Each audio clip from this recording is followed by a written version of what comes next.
പ്രിയപ്പെട്ടവരെ, ഒന്ന് ആലോചിച്ച് നോക്കൂ. നമ്മൾ ചെയ്യുന്ന എല്ലാ പ്രവർത്തനങ്ങളും നിഷ്ഫലമായി പോകുന്ന ഒരു സാഹചര്യം, നമ്മൾ വളരെ കഷ്ടപ്പെട്ടുകൊണ്ട് അധ്വാനിച്ചുകൊണ്ട് ചെയ്ത ഒരു കാര്യം പരാജയത്തിലേക്കാകുമ്പോൾ നമുക്കുണ്ടാകുന്ന മാനസികമായിട്ടുള്ളൊരു സമ്മർദ്ദം, ഒരു ടെൻഷൻ, ഒരു വിഷമം, അതൊക്കെ ഒന്ന് ആലോചിക്കുമ്പോൾ ആഖിറത്ത് വെച്ചിട്ട് ഹിസാബിൻ്റെ സമയത്ത് നമ്മൾ നന്മകളൊക്കെ നഷ്ടപ്പെടുന്നു എന്നുള്ളൊരവസ്ഥ വളരെ ദയനീയമാണ്. അങ്ങനെ വിശുദ്ധ ഖുർആൻ കുറഞ്ഞ സ്ഥലങ്ങളിലായിട്ട് ഇത്തരത്തിൽ വളരെ സങ്കടപ്പെടുത്തുന്ന ഒരു സാഹചര്യം വന്നുപോകുന്ന ആളുകളെ സംബന്ധിച്ച് പറയുന്നുണ്ട്. അതിലൊന്നാമത്തത്, തൻ്റെ നന്മകളൊക്കെ നശിച്ചു പോകുന്ന, തകർന്നു പോകുന്ന ഒന്നാമത്തെ വിഭാഗമെന്ന് പറയുന്നത് അവിശ്വാസികളായ ആളുകളാണ്. അവർ ദുനിയാവിൽ പലതരം നന്മകളും ചെയ്തിട്ടുണ്ടാകും. ഒരുപക്ഷെ ആ നന്മ ചെയ്തത് അള്ളാഹുവിനെ കൊണ്ട് വിശ്വസിക്കുന്ന ഒരു മുഅ്മിനായ മനുഷ്യനാണെങ്കിൽ സ്വർഗത്തിലേക്ക് ഒരുപക്ഷെ ഹിസാബില്ലാതെ പോകാവുന്ന രൂപത്തിലുള്ള പ്രവർത്തനങ്ങളൊക്കെ ചെയ്ത ആളാകാം. പക്ഷേ അവിശ്വാസമെന്ന് പറയുന്ന വലിയ ശിർക്കിൻ്റെ ഒരു പ്രവർത്തനം ചെയ്തതുകൊണ്ട് തന്നെ അവൻ്റെ നന്മകളൊക്കെ ബാത്തിലായി പോയിട്ടുണ്ട് എന്ന് വിശുദ്ധമായ ഖുർആൻ പറയുന്നുണ്ട്. ഖുർആനിലൂടെ അല്ലാഹ് പറയുന്നത്, വമയ്യർതദിദ് മിൻകും അൻ ദീനിഹി ഫയമുതു വഹുവ കാഫിറുൻ. ഒരാൾ ഇസ്ലാമിൽ നിന്ന് പുറത്തു പോയിട്ട് ഇസ്ലാമിക മതവിശ്വാസങ്ങളെ അനുവദിക്കാത്ത രൂപത്തിൽ, അവൻ്റെ പ്രവർത്തനങ്ങളിൽ ചേരാത്ത രൂപത്തിൽ ചെയ്തുകൊണ്ട് അവൻ പിന്നീട് കാഫിറായിക്കൊണ്ട് സത്യനിഷേധിയായിക്കൊണ്ട് മരണപ്പെട്ടാൽ ഫഉലൈക ഹബിതതു അഅമാലുഹും, അവരുടെ എല്ലാവിധ പ്രവൃത്തികളും അതോടുകൂടി നിഷ്ഫലമായി പോകും. ഈമാനില്ലാതെ ചെയ്ത പ്രവർത്തനങ്ങളൊക്കെ പരലോകത്ത് വിലപ്പെടില്ല, വില പോവില്ല എന്നുള്ളതാണ് ഈ വിശുദ്ധമായിട്ടുള്ള ആയത്തിൻ്റെ അർത്ഥമെന്ന് പറയുന്നത്.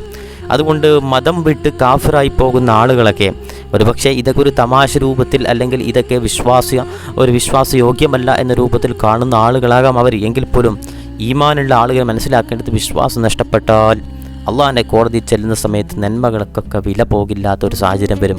ഒരു വില പോലും ലഭിക്കില്ല. അവൻ ഒരു നന്മയും ചെയ്തില്ല എന്ന കണത്തിലായിരിക്കും അവൻ്റെ നന്മകളും അവൻ്റെ പ്രവർത്തനങ്ങളും കണക്കാക്കുക. രണ്ടാമത്തെ വിഭാഗം എന്ന് പറയുന്നത് അള്ളാഹുവിനെ നിഷേധിച്ചതായിട്ടുള്ള ആളുകളാണ്, കാഫിര്യങ്ങളാണ്. ആദ്യം പറഞ്ഞത് മുർത്തദ്ദായ ആളുകളാണ്. മുസ്ലിമാണ്, ആ മുസ്ലിമായിക്കൊണ്ട് അവൻ അള്ളാഹുവിനെ നിഷേധിച്ചുകൊണ്ട് ഇസ്ലാമിലേക്ക് പോയ ആളുകളാണ്. രണ്ടാമത്തത് സമ്പൂർണ്ണമായ കാഫിറാണ്, അള്ളാഹു നിഷേധിച്ച ആളുകളാണ്. ഉലൈകല്ലദീന ഹബിതത് അഅമാലുഹും ഫിദ്ദുനിയാ വൽ ആഖിറ. ഇരു ലോകത്തും അവരുടെ നന്മകൾ ഇല്ലാതാകുമെന്ന് വിശുദ്ധമായ ഖുർആൻ. അപ്പം മുർത്തദ്ദായി പോയാൽ അവൻ ദുനിയാവിൽ മുഅ്മിനാണ്, മുസ്ലിമാണ് എന്ന പേരിൽ ധാരാളം പ്രവർത്തനം ചെയ്തിട്ടുണ്ടാവും.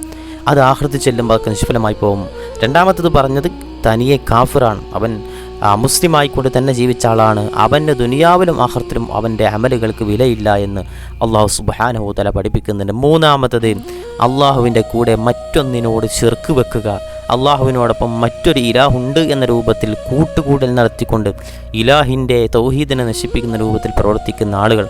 വിശുദ്ധമായ ഖുർആനിൽ അല്ലാഹ് പറയുന്നുണ്ട്, ഇന്നശ്റക്ത ലയഹ്ബിതന്ന അമലുകു, നീ എങ്ങാനും ശിർക്ക് ചെയ്താൽ നിൻ്റെ പ്രവൃത്തികളൊക്കെ തകർന്നു പോകുമെന്ന് വിശുദ്ധമായ ഖുർആൻ അല്ലാഹ് പറയുന്നുണ്ട്. ശിർക്ക് വലിയ പാപമാണ്, ആ ഒരു വലിയ തിന്മ നന്മകളൊക്കെ നശിപ്പിക്കുന്ന മൂന്നാമത്തെ കാര്യമാണ്. നാലാമത്തത് അള്ളാഹുവിൻ്റെ ആയത്തുകളെ നിഷേധിച്ച് അള്ളാഹുവിൻ്റെ ദൃഷ്ടാന്തങ്ങളെ നിഷേധിക്കുന്ന ആളുകൾ. ഖുർആൻ അല്ലാഹ് പറയുന്നത് ഉലൈകല്ലദീന കഫറു എന്ന് പറഞ്ഞുകൊണ്ട് അവസാനം അല്ലാഹ് പറഞ്ഞു വെക്കുന്നുണ്ട് ഫഹബിതത് അഅമാലുഹും എന്ന് പറയുന്നുണ്ട്. വിശുദ്ധ ഖുർആനെ നിഷേധിക്കുക, നന്മകളെ നിഷേധിക്കുക, ഈമാൻ കാര്യങ്ങളെ നിഷേധിക്കുക, ഇങ്ങനെ ഇസ്ലാമിൽ നിന്നുകൊണ്ട് ഈ അള്ളാഹു സുബ്ഹാനഹു വ തആല പറഞ്ഞിട്ടുള്ളതായിട്ടുള്ള തൗഹീദിൻ്റെ അലാമത്തുകളെയൊക്കെ നിഷേധിക്കുന്ന, ഖുർആൻ നിഷേധിക്കുന്നതടക്കമുള്ള കാര്യങ്ങൾ ചെയ്യുന്ന ആളുകളാണെങ്കിൽ നന്മ പൂർണ്ണമായിട്ടും അവരുടേത് ഇല്ലാണ്ടായിക്കാര്യം അള്ളാഹു കാത്തുരക്ഷിക്കട്ടെ. അഞ്ചാമത്തെ വിഭാഗം എന്ന് പറയുന്നത് ഈ ആളുകൾ കാണാൻ വേണ്ടിയിട്ട് അമലുകൾ ചെയ്യുന്ന കപട മുഖമുള്ള ആളുകളാണ്. ദാനം ചെയ്തൊക്കെ ശേഷം അത് ആളുകൾ കാണിക്കാൻ വേണ്ടി ചെയ്യുക. അവരുടെ ദാനത്തിൻ്റെ പ്രവർത്തനങ്ങളൊക്കെ മുറിഞ്ഞു പോകുമെന്ന്. ലാ തുബ്തിലൂ സ്വദഖാതികും ബിൽ മന്നി വൽ അദാ. ദാനം ചെയ്ത ശേഷം അത് ആളുകൾക്ക് ബോധ്യപ്പെടുത്തി കൊടുക്കാൻ വേണ്ടിയുള്ള കാര്യങ്ങൾ ചെയ്യുക, ആളുകളെ ഉപദ്രവിക്കുക. ഇതൊക്കെ ചെയ്താൽ അവർ ചെയ്യുന്ന എല്ലാ നന്മകളും അവരുടെ എല്ലാവിധ സ്വതക്കകളും ബാത്തിലായി പോകും. അങ്ങനെ ബാത്തിലാക്കി കളയല്ലേ എന്നുള്ള പറയുന്നുണ്ട്. അപ്പോൾ നമ്മൾ ധർമ്മം ചെയ്ത് കഴിഞ്ഞിട്ട് അത് നശിപ്പിക്കുന്ന രൂപത്തിൽ ഒരിക്കലും നമ്മൾ കപടമുഖം കാണിക്കരുത്. ആറാമത്തെ കാര്യമെന്ന് പറയുന്ന നിഫാഖ് കാണിക്കുക എന്നുള്ളതാണ്. കപട വിശ്വാസം കാണിക്കുക. അത് ഖുർആനിൽ പറഞ്ഞിട്ടുണ്ടല്ലോ, ഹബിതത് അഅമാലുഹും ഫിദ്ദുനിയാ വൽ ആഖിറ, നേരത്തെ സൂചിപ്പിച്ചല്ലോ. അത് പുറത്ത് മുസ്ലിമിൻ്റെ രൂപത്തിൽ ജീവിക്കുക, ഉള്ളിൽ കാഫിറിൻ്റെ പ്രവർത്തനങ്ങൾ, അത് നന്മയെയും പ്രവർത്തികളെയൊക്കെ ഇല്ലാണ്ടാക്കി കളയും. ഏഴാമത്തത് മുത്തു മുസ്തഫ സല്ലല്ലാഹു അലൈഹി വസല്ലം തങ്ങളെ ആദരിക്കുന്ന കാര്യങ്ങൾ ചെയ്യാതെ അനാദരവിൻ്റെ കാര്യങ്ങളൊക്കെ ചെയ്യുക. മുത്തു മുസ്തഫ സല്ലല്ലാഹു അലൈഹി വസല്ലം തങ്ങൾക്ക് മുമ്പിൽ വന്നുകൊണ്ട് അസഭ്യം വിളിച്ചു പറയുക, റസൂലിനെ പറ്റിയിട്ട് മോശത്തരം പറയുക, മുത്തു മുസ്തഫ സല്ലല്ലാഹു അലൈഹി വസല്ലം തങ്ങളെ പറ്റിയിട്ട് ഇകഴ്ത്തി സംസാരിക്കുക. ലാ തർഫഉ അസ്വാതകും അൻ തഹ്ബത അമാലുകും എന്ന് വിശുദ്ധമായ ഖുർആനിൽ അല്ലാഹ് പറയുന്നുണ്ട്. മുത്തു മുസ്തഫ സല്ലല്ലാഹു അലൈഹി വസല്ലം തങ്ങളുടെ ശബ്ദം ഉയർത്തിക്കൊണ്ട് അനാദരവ് കാണിക്കുന്ന ആളുകൾ അവർക്ക് അവരുടെ പ്രവർത്തനങ്ങളൊക്കെ ബാത്തിലായി പോകുമെന്നുള്ള ഒരു ഭീഷണി അള്ളാഹുവിൻ്റെ ഭാഗത്തു നിന്ന് വരുന്നുണ്ട്.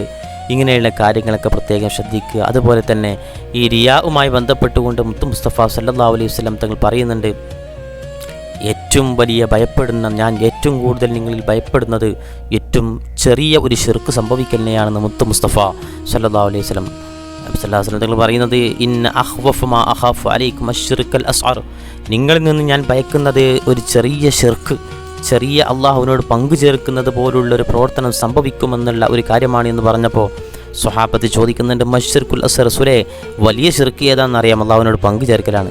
ഈ ചെറിയ ശിർക്ക് എന്ന് പറഞ്ഞാൽ എന്താണ് എന്ന് ചോദിച്ചപ്പോൾ മുത്തു മുസ്തഫ സല്ലല്ലാഹു അലൈഹി വസല്ലം തങ്ങൾ പറയുന്നുണ്ട്, റിയാ ആളുകൾ കാണാൻ വേണ്ടി ചെയ്യുക എന്നുള്ളതാണ്. നിങ്ങളെക്കുറിച്ച് ഏറ്റവും പേടിക്കേണ്ടത് അതാണ് എന്ന് മുത്തു മുസ്തഫ സല്ലല്ലാഹു അലൈഹി വസല്ലം. എനിക്ക് തന്നെ പേടി, ഞാൻ പേടിക്കുന്നതും നിങ്ങൾക്ക് മേൽ നിങ്ങളുടെ നന്മ നഷ്ടപ്പെടുമെന്ന് പേടിക്കുന്നത് ആ റിയാ ആയിട്ടുള്ള പ്രദർശനത്തിന് വേണ്ടിയിട്ട് നന്മകൾ ചെയ്യുക എന്നുള്ളതാണ്. അതുപോലെ തന്നെ 3 കാര്യങ്ങൾ, ദാനം ചെയ്തുകൊണ്ട് ഉപദ്രവിക്കുന്ന ആളുകളുണ്ടല്ലോ, ആ ഉപദ്രവിക്കുന്ന ആളുകളോട് അള്ളാഹ് സംസാരിക്കില്ല. അവിടെ 3 ആളുകളോട് അള്ളാഹ് സംസാരിക്കില്ല എന്ന് പറയുന്ന ഹദീസിൽ നമുക്ക് കാണാൻ പറ്റും. മന്നാൻ എന്ന് പറയുന്ന ഒരു വിഭാഗമുണ്ട് അത്രേ.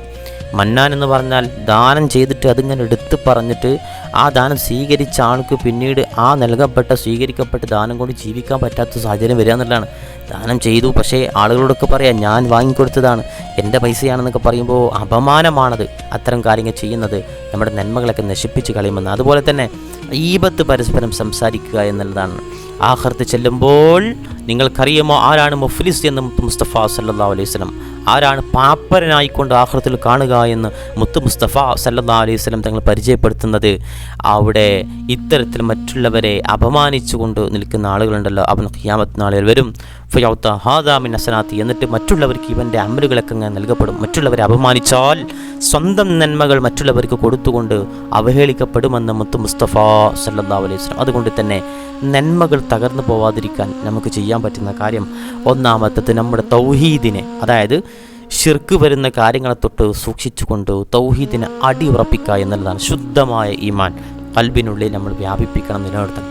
രണ്ടാമത്തത് എല്ലാ പ്രവർത്തനങ്ങളും അള്ളാഹുവിൻ്റെ റിളക്ക് വേണ്ടിയിട്ടാകുമ്പോൾ ഇഖ്ലാസ് വേണം. ആ ഇഖ്ലാസ്, അതായത് നമ്മൾ അള്ളാഹുവിലേക്ക് വേണ്ടി മാത്രം എന്നുള്ള ആ നിഷ്കളങ്കമായ ഭാവം നമ്മളിലേക്ക് ഉണ്ടാകണം. എന്നാലേ നമ്മുടെ നന്മകൾ തകർന്നു പോവാതിരിക്കും. മൂന്നാമത്തത് മുത്തു മുസ്തഫ സല്ലല്ലാഹു അലൈഹി വസല്ലം തങ്ങൾ പഠിപ്പിച്ചിട്ടുള്ള ആ ഒരു സുന്നത്തുകൾ, ആ ഒരു ശരിയായ പാരമ്പര്യ രീതി, അതിൽ നമ്മുടെ ആരാധനകളാക്കുക. നാലാമത്തത് ഈബത്ത്, നമീമത്ത്, മറ്റുള്ളവരെ അവഹേളിക്കുക, നിന്ദിക്കുക, അഹങ്കരിക്കുക, ഇജ്ജാതി കാര്യങ്ങളൊക്കെ ഒഴിവാക്കുക. അഞ്ചാമത്തത് ദാനം പരമാവധി ചെയ്യുക. മറ്റുള്ളവരെ മോശപ്പെടുത്താത്ത രൂപത്തിൽ, അവരുടെ അഭിമാനത്തിന് ക്ഷതമേൽപ്പിക്കാത്ത രൂപത്തിൽ, മണ്ണും അതയുമില്ലാത്ത രൂപത്തിൽ നമ്മൾ ദാനം ചെയ്യാൻ നോക്കുക. ദാനം ചെയ്യുമ്പോൾ നമ്മുടെ നന്മയ്ക്ക് വേണ്ടി ചെയ്യുക. നമ്മൾ ഒരു ദാനം ചെയ്തത് മുഖേന അള്ളാഹുവിൻ്റെ ഭാഗത്തു നിന്ന് നമ്മളെ ആക്ഷേപിക്കുന്ന രൂപത്തിൽ ചോദ്യം വരാൻ പാടില്ല. ആറാമത്തെ കാര്യം, സ്ഥിരമായി തൗബ ചെയ്യുക. തെറ്റ് സംഭവിച്ചാൽ ഉടനെ തന്നെ തൗബ ചെയ്തുകൊണ്ട് മടങ്ങി വരണം. സ്ഥിരമായി തൗബ ചെയ്യുക. ഏഴാമത്തത് മുത്തു മുസ്തഫ സല്ലല്ലാഹു അലൈഹി വസല്ലം തങ്ങൾ ആദരിക്കുക എന്നുള്ള റസൂലിൻ്റെ ഹദീസുകളെ വായിക്കുന്ന സമയത്തടക്കം നമ്മൾ ആദരവ് കാണിക്കണം. പ്രത്യേകിച്ച് നബിയുടെ സുന്നത്തുകൾ ജീവിതത്തിൽ പകർത്തുക എന്നതാണ് റസൂലിനോട് കാണിക്കുന്ന ഏറ്റവും വലിയ ആദരവ്. അതുപോലെ തന്നെ മുത്തു മുസ്തഫ സല്ലല്ലാഹു അലൈഹി വസല്ലം തങ്ങൾ ധിക്കരിക്കാത്ത രൂപത്തിൽ റസൂൽ പഠിപ്പിച്ചു തന്ന ആ തൗഹീദ്, റസൂലിൻ്റെ ആ ജീവിതം അത് കണ്ട് മനസ്സിലാക്കിക്കൊണ്ട് ഒരു ആശിഖായ ഒരാൾ ജീവിക്കൽ എങ്ങനെയാണോ ആ രൂപത്തിൽ ജീവിക്കുക. മുത്തു മുസ്തഫ സല്ലല്ലാഹു അലൈഹി വസല്ലം തങ്ങളുടെ കാലത്താണെങ്കിൽ നമുക്ക് ആദരവിനെ ഒരു പ്രകടമായ രൂപത്തിൽ നമുക്ക് വ്യാഖ്യാനിക്കാൻ പറ്റും. എന്നാൽ ഇത് മുത്തു മുസ്തഫ സല്ലല്ലാഹു അലൈഹി വസല്ലം തങ്ങളുടെ കാലമല്ലല്ലോ. റസൂൽ സല്ലല്ലാഹു അലൈഹി വസല്ലം തങ്ങളുടെ ഉമ്മത്തിൽപ്പെട്ട നമുക്ക് ഉള്ള ബാധ്യത എന്ന് പറയുന്നത് മുത്തു മുസ്തഫ സല്ലല്ലാഹു അലൈഹി വസല്ലം പഠിപ്പിച്ച ആ ഒരു സുന്നത്തുകൾ, ആ ഒരു വഴിത്താര, അതിലെ നമ്മൾ കൃത്യമായിട്ട് നിന്നുകൊണ്ട് ആ വഴിയിൽ അടിയുറച്ചു നിന്നുകൊണ്ട് സുന്നത്തുകളൊക്കെ ചെയ്തുകൊണ്ട് ജീവിക്കുക എന്നാൽ ചുരുക്കി പറഞ്ഞാൽ നന്മയെ നശിപ്പിക്കുന്ന ഏറ്റവും വലിയ കാരണങ്ങൾ ഒന്നാമത്തെ കുഫറാണ്, രണ്ടാമത്തെ ഷിർക്കാണ്, മൂന്നാമത്തെ റിയാ ആണ്, നാലാമത്തെ നിഫാഖാണ്, അഞ്ചാമത്തെ ധർമ്മം കൊടുത്തിട്ട് ആളുകളെ ഉപദ്രവിക്കലാണ്. ഇങ്ങനെ ധാരാളം കാര്യങ്ങളുണ്ട്. അതുകൊണ്ട് തന്നെ ശുദ്ധമായ ഈമാനോട് കൂടി ഇഖ്ലാസോട് കൂടിയിട്ട് മുത്തു മുസ്തഫ സല്ലല്ലാഹു അലൈഹി വസല്ലമ തങ്ങളുടെ ഹദീസ് സുന്നത്തുകൾ പിന്തുടർന്നുകൊണ്ട് ജീവിക്കുക. അള്ളാഹു സുബ്ഹാനഹു വ തആല നമ്മുടെ എല്ലാവിധ പ്രവർത്തനങ്ങളെയും സ്വീകരിക്കട്ടെ. അവൻ ഇഷ്ടപ്പെടുന്ന സ്വാലിഹീങ്ങളുടെ കൂട്ടത്തിൽ നമ്മൾ ഉൾപ്പെടുത്തി അനുഗ്രഹിക്കട്ടെ.